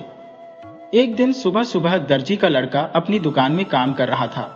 तभी वहां एक मुरब्बा बेचने वाली आई और सड़क पर जोर जोर से आवाज लगाने लगी, मुरब्बा ले लो, बढ़िया ताजा मुरब्बा ले लो। दर्जी के लड़के ने जब वह आवाज सुनी तो याद आया कि उसने तो अभी तक सुबह का नाश्ता ही नहीं किया। जरूरी काम खत्म करने की वजह से उसे सुबह सुबह दुकान पर आना पड़ा था। उसे अपने थैले में रखी डबल रोटी की याद आई जो वह घर से चलते समय साथ लेकर आया था। उसने सोचा कि अब वह अपना नाश्ता ताजा और बढ़िया आंवले के मुरब्बे के साथ ही करेगा। मुरब्बा खाकर उसमें ताकत भी आएगी। इतना सोचकर उसने मुरब्बा बेचने वाली औरत को बुलाया। मुरब्बा बेचने वाली ने सोचा कि दर्जी का लड़का सुबह खूब सारा मुरब्बा खरीद लेगा, पर लड़की ने जब केवल 250 ग्राम मुरब्बा तौलने के लिए कहा तो उसे बहुत गुस्सा आया। मुरब्बा देकर और पैसे लेकर वह बड़बड़ाती हुई वहां से चल दी। दर्जी के लड़के ने मुरब्बा का एक आंवला निकालकर खा लिया और उसकी चाशनी डबल रोटी में लगा दी। खाने का सामान एक प्लेट में रखकर वह अपने काम में जुट गया। जब उसे अपने खाने का ध्यान आया तो उसने देखा कि उसकी सारी प्लेट पर ढेर सारी मक्खियां बैठी हैं। उसने मक्खियों को हाथ से उड़ाया, पर मक्खियां जरा सा उड़ी और फिर प्लेट पर धावा बोल देती। ये सब देखकर लड़के को बहुत गुस्सा आया। उसने अपने हाथ में लिए हुए सिलाई करने वाले कपड़े को अपनी प्लेट पर दे मारा। कुछ मक्खियां उड़ गई और कुछ उसके कपड़े की चोट से मर भी गई। दर्जी के लड़के ने जब मरी मक्खियों को गिना तो वे पूरी 7 मक्खियां थी। वह अपनी बहादुरी पर बहुत खुश हुआ। उसने सोचा कि वह कितना बहादुर है। उसने एक ही बार में 7 को मार डाला। उसे अपनी बहादुरी का काम अपने गांव वालों को ही नहीं बल्कि पूरे संसार को बताना चाहिए। ऐसा सोचकर उसने झट से कपड़े की 2 पट्टियां बनाई और उन पर लिखा, एक ही बार में 7। एक पट्टी उसने अपने गले में डाल ली और दूसरी को अपने पेट पर बांध लिया तथा सिलाई का अपना काम छोड़कर अपनी दुकान में रखा। पनीर का टुकड़ा लिया और छोटी चिड़िया जो पिंजरे में थी अपने हाथ में उठाई और दुकान बंद करके वह अपनी बहादुरी दिखाने के लिए अपने गांव से निकल पड़ा। वह अपनी बहादुरी पर इतना खुश था कि बहुत दूर तक पैदल चलने पर भी बिल्कुल नहीं थका। जंगल और खेत पार करने के बाद वह एक पहाड़ी से गुजर रहा था। वहीं पर उसे एक बहुत बड़े शरीर वाला आदमी बैठा हुआ दिखाई दिया। वह दर्जी तेजी से चलकर उस आदमी के पास पहुंचा और उसे अपनी कमर में बंधी तथा गले में लटकी पट्टी दिखाकर बोला, तू यह पट्टी पढ़ सकता है तो तुझे पता लग जाएगा कि मैं कौन हूं। वह आदमी उस नगर का पहलवान था। जब उसने पढ़ा कि एक ही बार में 7 तो उसने सोचा कि उसने जरूर एक ही बार में 7 आदमी मार दिए होंगे, पर उसके शरीर को देखकर पहलवान को लड़के की बात पर विश्वास नहीं हुआ। पहलवान ने एक पत्थर उठाया और उसके 2 टुकड़े कर दिए। फिर उस लड़के के हाथ में एक पत्थर देकर उसके 2 टुकड़े करने के लिए कहा। लड़के ने बड़ी चतुराई से वह पत्थर अपनी जेब में रख लिया और चुपके से पनीर निकालकर उसके 2 टुकड़े कर दिए। अपने पत्थर का रंग बदला हुआ देखकर और उसके 2 टुकड़े देखकर पहलवान के दिल में उस लड़की के लिए थोड़ी इज्जत पैदा हो गई। पर अब वह एक बार फिर उस लड़की की बहादुरी को परखना चाहता था। उसने एक बड़ा सा पत्थर उठाया और बोला, देखना मैं इस पत्थर को कितना ऊंचा फेंकता हूं। फिर मेरे बाद तुम भी एक पत्थर ऊपर की ओर फेंकना। फिर देखते हैं कि किसका पत्थर ज्यादा ऊपर जाता है। जिसका पत्थर ज्यादा ऊंचा जाएगा वही बहादुर माना जाएगा। इतना कहकर उस पहलवान ने एक बड़ा सा पत्थर ऊपर की ओर फेंका। पत्थर काफी ऊंचा गया पर फिर जमीन पर आ गिरा। दर्जी बोला, तुम देखना, मेरा पत्थर कभी वापस नीचे नहीं आएगा। और इतना कहकर उसने अपनी जेब से वह चिड़िया निकाली जो वह अपनी दुकान से लाया था और ऊपर हवा में उड़ा दी। चिड़िया फुर्र से हवा में उड़कर गायब हो गई। पहलवान ने देखा कि उसका पत्थर तो सचमुच गायब हो गया। जरूर इस दर्जी के हाथ में जादू है। ये सच ही कह रहा है कि इसने एक बार में 7 को मार दिया। इससे लड़कर वह क्यों अपनी हड्डी पसली तुड़वाए। पहलवान ने उस लड़के को बहादुर मान लिया और बिना लड़े वहां से उठकर चला गया। अब तो दर्जी को और भी अभिमान हो गया कि वह बहादुर ही नहीं बल्कि चतुर भी है। उसने अपनी चतुराई से इतने बड़े पहलवान को भगा दिया। अब वह अपना भाग्य आजमाने के लिए आगे चल पड़ा और चलते चलते एक राजा के महल के सामने पहुंच गया। उस महल के आगे एक बहुत सुंदर बाग था। उसकी हरी हरी घास पर वह लेट गया। थोड़ी ही देर में उसे गहरी नींद आ गई। जब राजा के सेवक वहां से गुजरे तो एक अजनबी को सोता देखकर उसके पास पहुंचे और उसके गले तथा पेट पर बंधी हुई पट्टी पढ़कर बहुत हैरान हुए। सोचने लगे, इतने बहादुर आदमी को तो राजा को अपने राज्य की सुरक्षा के लिए रख लेना चाहिए। ऐसा आदमी आसानी से कहां मिलता है। कुछ सेवक दौड़कर राजा के दरबार में पहुंचे और उस लड़की के बारे में बताया। राजा ने अपने सिपाहियों को भेजकर उसे अपने दरबार में बुलवाया। राजा ने जब उस लड़की के गले में बंधी पट्टी को पढ़ा तो बहुत खुश हुआ। राजा ने उसे अपनी सेना में सेनापति बना दिया। राजा के सैनिकों को यह बात ठीक नहीं लगी। उन्होंने सोचा कि एक दुबला पतला नौजवान एक ही बार में 7 को कैसे मार सकता है। यह सब झूठ है। सेना का पहले वाला सेनापति इस निर्णय से बहुत ही नाराज था, पर उस नए सेनापति से झगड़ा मोल लेने के लिए वह तैयार नहीं था कि अकेला ही 7 को मार सकता है तो वह अकेले आदमी को यूं ही मसल कर रख देगा। उस सेनापति ने अपने सभी विश्वसनीय साथियों को बुलाया और उन सबसे सलाह की कि नए सेनापति से कैसे छुटकारा पाया जाए। राजा की सेना के कुछ प्रमुख लोग राजा के पास पहुंचे और उन्हें अपनी नाराजगी बताई। राजा को यह जानकर बहुत दुख हुआ कि उसके पुराने विश्वसनीय सैनिक उस नए सेनापति के अधीन काम करना नहीं चाहते। इससे तो अच्छा है कि उस नए सेनापति को ही इस पद से हटा दे, पर उस दर्जी की बहादुरी के कारण राजा भी उससे दुश्मनी मोल नहीं लेना चाहता था। अपने दरबार के अन्य लोगों से सलाह ली और फिर अंत में उससे छुटकारा पाने की तरकीब निकाली। उसने नए सेनापति के पास संदेश भेजा कि वह सेनापति बनना चाहता है तो उसे अपनी बहादुरी की परीक्षा देनी होगी। इस समय उसके राज्य में 2 भयंकर राक्षस चारों ओर उत्पात मचा रहे हैं। आम जनता का जीवन दूभर हो गया है। अगर वह उन दोनों राक्षसों को मार दे तो उसका विवाह वह अपनी बेटी से कर देगा और साथ में उसे आधा राज्य भी मिलेगा। इन दोनों राक्षसों को मारने के लिए वह कुछ सिपाही भी अपने साथ ले जा सकता है। लड़का राजा की शर्त मान गया और बोला, मुझे सिपाहियों की कोई जरूरत नहीं है। मैं एक ही बार में 7 को खत्म कर सकता हूं। वे तो केवल 2 ही हैं। इन 2 से मुझे कोई डर नहीं है। इतना कहकर वह तलवार लेकर राक्षसों को मारने के लिए निकल पड़ा। राजा ने कुछ सिपाही उसके पीछे भेज दिए, पर जब वह जंगल के पास पहुंचा तो उसने उन सिपाहियों को जंगल के बाहर रुकने का आदेश दिया और स्वयं जंगल में घुस गया। वहां उसने चारों तरफ देखा तो उसे एक विशाल पेड़ के नीचे 2 राक्षस सोते हुए दिखाई दिए। उन दोनों के खर्राटे इतने भयंकर थे कि आसपास के जानवर भी डर के मारे इधर उधर भाग रहे थे। दर्जी को एक तरकीब सूझी। उसने कुछ मोटे मोटे पत्थर उठाकर अपनी जेबों में भर लिए और फिर उसी पेड़ पर चढ़ गया जिसके नीचे वे दोनों राक्षस सोए हुए थे। पेड़ पर चढ़ने के बाद इसने पहले एक राक्षस की छाती पर फिर दूसरे राक्षस की छाती पर पत्थर फेंकने शुरू कर दिए। पत्थर की चोट से दोनों राक्षसों की नींद खुल गई। एक राक्षस ने सोचा कि उसका साथी उसे पत्थर मार रहा है तो दूसरे ने भी यही सोचा। पहले वाले को दूसरे पर गुस्सा आया तो उसने दूसरे साथी की नाक पर एक चूसा जमा दिया। इस पर दूसरे साथी को भी गुस्सा आ गया और उसने उठकर अपने साथी की नाक पर एक चूसा जमा दिया। इधर जब दोनों ने आपस में लड़ना शुरू किया तो दर्जे ने चुपके से कभी एक के सिर पर तो कभी दूसरे के सिर पर पत्थर गिराने शुरू कर दिए। पत्थर खाकर दोनों ही राक्षस एक दूसरे के खून के प्यासे हो गए और आपस में पूरी ताकत से लड़ने लगे।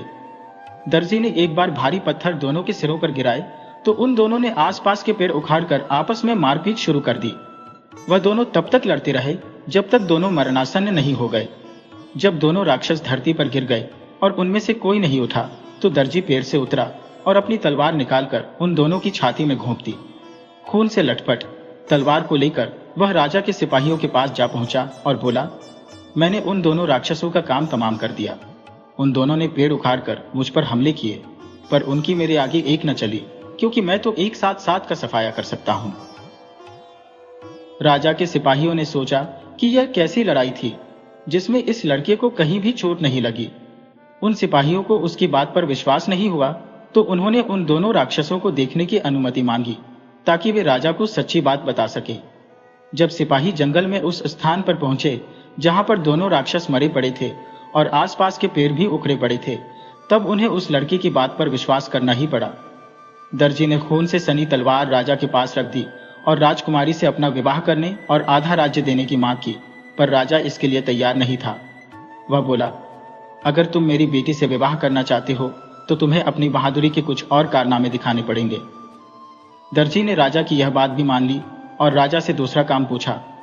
राजा बोला, इस राज्य के पूरब के जंगल में एक जंगली भैंसा कहीं से घुस गया है, जिसने कई आदमियों को अपने सींगों से घायल कर दिया और सब खेती नष्ट कर दी।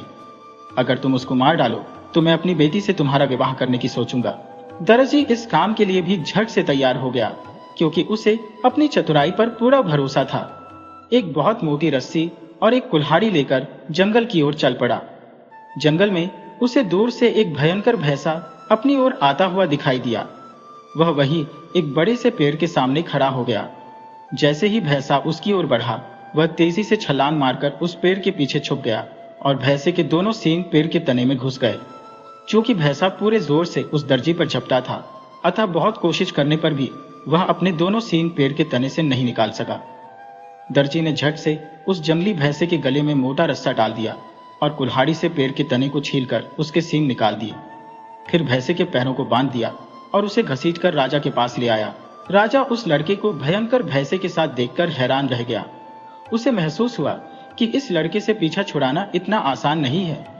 इस बार लड़के ने फिर राजकुमारी से अपना विवाह करने की मांग की और आधा राज्य भी मांगा। राजा ने उससे छुटकारा पाने के लिए फिर बहाना ढूंढना शुरू कर दिया। वह बोला, ठीक है, अभी एक काम और बाकी है। अगर तुम इसे पूरा कर दोगे तो मैं तुम्हारा विवाह अपनी बेटी से जरूर कर दूंगा और तुम्हें आधा राज्य भी दे दूंगा। लड़के ने उस राजा से काम पूछा तो राजा बोला, मेरे राज्य के पश्चिमी भाग में एक भयंकर जंगली सुअर रहता है। अगर तुम उस सुअर को मार डालोगे तो मैं तुम्हारा विवाह अपनी बेटी से अवश्य कर दूंगा। तुम इस काम के लिए कुछ शिकारी भी ले जा सकते हो। दर्जी ने कुछ शिकारी अपने साथ लिए और खुद एक तलवार लेकर जंगली सुअर को पकड़ने चल पड़ा। जंगल में घुसने से पहले उसने उन शिकारियों को जंगल के बाहर उसकी प्रतीक्षा करने के लिए कहा और खुद अपनी तलवार लेकर जंगल के अंदर चला गया। वह धीरे धीरे सावधानी के साथ जंगल की ओर बढ़ने लगा, पर एक छोटे से चर्च के पास आकर रुक गया, क्योंकि कहीं से उसे जंगली सुअर की भयंकर आवाजें सुनाई दे रही थी। अगले ही पल सुअर तेजी से उसी चर्च की ओर आता हुआ दिखाई पड़ा। उसे देखकर वह जोर से चीखा और फिर छी छी करता हुआ उसकी ओर लपका। वह झट से पास वाले चर्च में घुस गया और वहां से फिर चर्च की ऊंची खिड़की से बाहर कूद गया। उसका पीछा करते करते जंगली सुअर भी चर्च में घुस गया, पर वहां उसे दर्जी नहीं मिला। दर्जी ने फौरन दौड़कर चर्च का फाटक बंद कर दिया। इधर चर्च की खिड़की काफी ऊंचाई पर थी। जंगली सुअर उस खिड़की तक नहीं पहुंच सका और चर्च के अंदर ही भाग दौड़ करता रहा। दर्जी ने जंगल के बाहर खड़े हुए शिकारियों को जोरों से आवाज देकर अपने पास बुलाया, ताकि वे सब भी उसकी बुद्धिमानी देख लें। राजा के पास जाकर उन सब शिकारियों ने भी दर्जी की बहादुरी और बुद्धिमानी की खूब प्रशंसा की। अब तो राजा को हारकर उस लड़के से अपनी बेटी की शादी करनी पड़ी और साथ में उसे आधा राज्य भी देना पड़ा। राजा और उसकी बेटी दोनों ही इस विवाह से खुश नहीं थे, पर क्या करते। शादी के कुछ दिनों बाद राजकुमारी अपने पति के बराबर में सो रही थी। तभी उसने अपने पति को सपने में बड़बड़ाते हुए सुना, लड़के, जल्दी जल्दी कपड़े तैयार कर, अगर ठीक समय पर काम खत्म नहीं किया तो तुझे थप्पड़ दूंगा। राजकुमारी ने अपने पति के स्वप्न में बड़बड़ाने की बात अपने पिता को बताई तो राजा को यह जानकर बहुत दुख हुआ कि उसका दामाद एक दर्जी है। वह तो उस लड़के से हर कीमत पर छुटकारा पाना चाहता था। उसने अपनी बेटी को सांत्वना दी और कहा, कल रात को तुम अपने सोने का कमरा खुला रखना। आधी रात में मेरे सिपाही उस दर्जी को उठाकर ले जाएंगे और उसके हाथ पैर बंधवाकर हम उसे एक नाव में डालकर छोड़ देंगे। वह खुद ही मर खप जाएगा। पर दर्जी के विश्वसनीय सेवक ने पिता पुत्री की बातें सुन ली और जाकर अपने मालिक को बता दी। दर्जी ने उसे धन्यवाद दिया और दोनों बाप बेटी को सबक सिखाने की सोची। अगली रात को वह सोने का बहाना बनाकर चादर ओढ़कर सो गया और फिर जानबूझकर पहली रात की बातें दोहरानी शुरू कर दी। ओ लड़के, जल्दी जल्दी हाथ चला, आज ये सारा सिलाई का काम खत्म कर, नहीं तो तुझे 2 झापड़ दूंगा। मैंने 7 को एक ही बार में खत्म कर दिया। 2 राक्षसों को सदा के लिए सुला दिया। जंगली भैंसा और जंगली सुअर को जिंदा पकड़ लिया। मुझसे वे सारे सिपाही भी डरते हैं जो मेरे कमरे के बाहर खड़े हैं। जब राजा के सिपाहियों ने दर्जी की बातें सुनी तो वे भी डर गए कि यह तो सोते सोते ही सब बातें जान लेता है। वे सब डर के मारे वहां से भाग खड़े हुए, जैसे कोई जंगली सुअर उनके पीछे भाग रहा हो। दर्जी से छुटकारा पाने में राजा को कोई सफलता नहीं मिली और वह अपनी बुद्धिमानी से राजा बनकर सुख की जिंदगी बिताता रहा।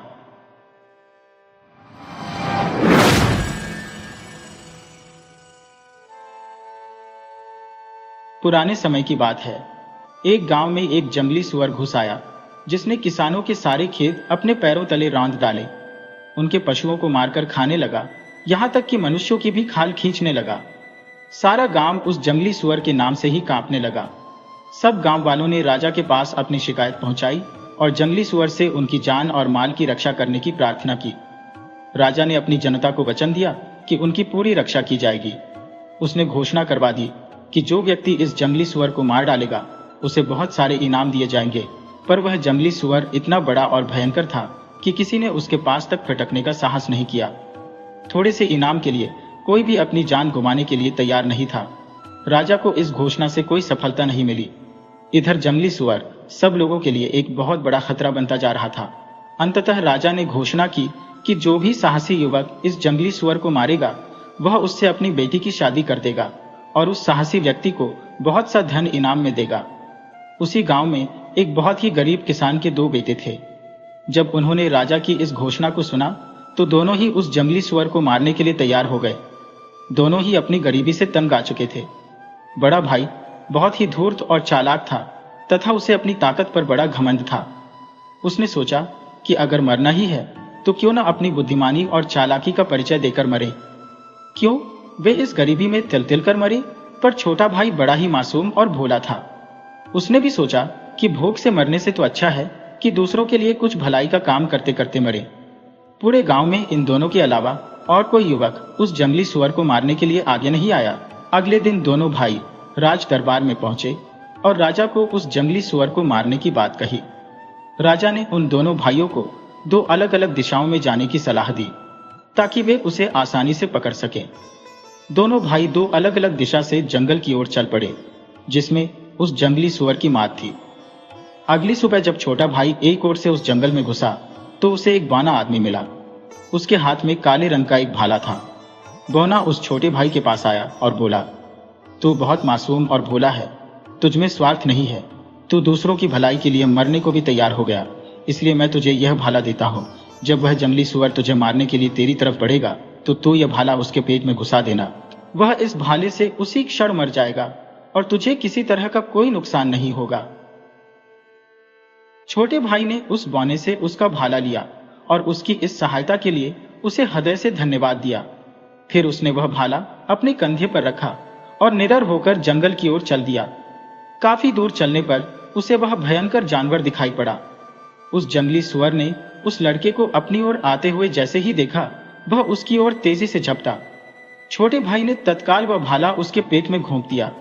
भाले के घुसते ही उस सुअर के प्राण निकल गए। छोटे भाई ने उस बौने को मन ही मन धन्यवाद दिया और उस जंगली सुअर को कंधे पर डालकर घर की ओर चल दिया क्योंकि उसे राजा के सामने पेश करना था। जब वह जंगल की दूसरी दिशा की ओर पहुंचा उसने वहां एक घर देखा जहां पर लोग शराब पीकर नाच रहे थे और वहीं लोगों की भीड़ में उसने अपने बड़े भाई को भी देखा जो जंगली सुअर के डर के मारे शराब पीकर अपना साहस बढ़ा रहा था। जब उसने अपने छोटे भाई को मरे हुए सुअर के साथ देखा तो उसका हृदय दवेश से भर गया। उस चालाक और घमंडी भाई को यह बहुत बुरा लगा कि उसका मूर्ख भाई उस सुअर को मारकर राजा की खूबसूरत लड़की से शादी करे और बहुत सारा धन पाकर ऐश की जिंदगी बिताए। उसने बड़े प्यार से छोटे भाई को अपने पास बुलाया और बोला, मेरे प्यारे भाई, इतनी बहादुरी का काम करके तू बहुत थक गया होगा। आ मेरे साथ, यहाँ कुछ देर आराम कर और ये बढ़िया शराब पीकर अपनी थकान मिटा। फिर हम दोनों एक साथ राजा के पास चलेंगे। छोटे भाई को अपने भाई की यह बात अच्छी लगी। उसने सोचा कि उसका भाई सचमुच उसका कितना ख्याल रखता है। उसने अपने बड़े भाई को उस बौने के दिए हुए भाले के बारे में भी बता दिया, और यह भी कि किस तरह उसने उस भाले से उस भयंकर जंगली सुअर को बिना किसी परेशानी के मिनटों में ही मार डाला। बड़ा भाई अपने छोटे भाई को देर तक शराब पिलाता रहा। जैसे ही अंधेरा हुआ, उसने अपने छोटे भाई से वह जंगली सुअर लेकर अपने कंधे पर डाला और उसका हाथ पकड़कर अपने साथ ले चला। वह छोटे भाई को अब सीधे रास्ते से न ले जाकर एक पुल से ले गया। शराब पीने और अंधेरा होने की वजह से छोटे भाई को रास्ता साफ नजर नहीं आ रहा था।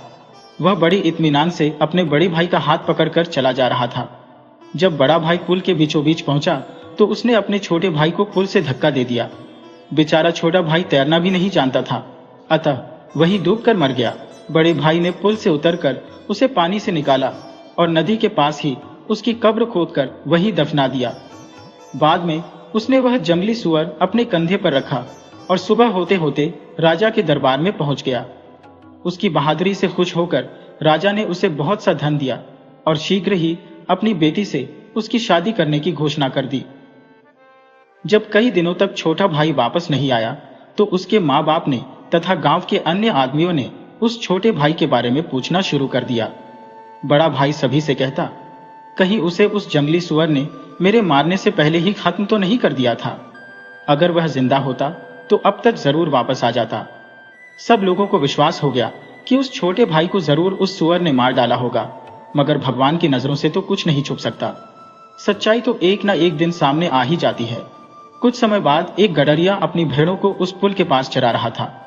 तभी उसे वहां पर बर्फ की तरह सफेद एक हड्डी दिखाई दी। उसने सोचा कि वह इस हड्डी से एक अच्छी सी बांसुरी बना सकता है, क्योंकि उसे बांसुरी बजाने का बहुत शौक था। उसने वह हड्डी उठा ली और उसमें चाकू से छेद करने लगा। उसी समय वह हड्डी गाने लगी, ओ प्यारे गडरिये, तू मेरे पास आ, मेरी हड्डी को बजा, मेरे भाई ने मुझे मारा, इस पुल के नीचे धकेला, उस जंगली सुअर के लिए, उस राजा की बेटी के लिए। गडरिये ने जब यह गाना सुना तो उसने गांव में जाकर यह बात गांव वालों को बताई। तब गांव वालों को बड़े भाई पर शक हुआ, शायद इसने ईर्ष्या के कारण अपने छोटे भाई को मार डाला है। गडरिये ने सोचा कि अगर मैं ऐसी बांसुरी राजा को भेंट करूं जो खुद ब खुद गाने लगती है तो राजा मुझे बहुत इनाम देगा। ऐसा सोचकर वह उस बांसुरी को लेकर राजा के दरबार में उपस्थित हुआ और सबके सामने अपनी बांसुरी को गाना गाने को कहा। बांसुरी ने अपना वही गाना गाना शुरू कर दिया। जब राजा ने यह गाना सुना तो उसे महसूस हुआ कि बड़े भाई ने जरूर धन और पत्नी के लालच में अपने छोटे भाई की हत्या की होगी। राजा ने अपने लोगों को पुल के नीचे खुदाई करने पर लगा दिया और उन्होंने जल्द ही कंकाल को निकल लिया। दुष्ट भाइयों ने अपना अपराध कबूल कर लिया और उन्हें पानी में फेंक दिया गया। मारे गए भाई की हड्डियों को गिरजाघर में एक खूबसूरत कब्र में दफना दिया गया।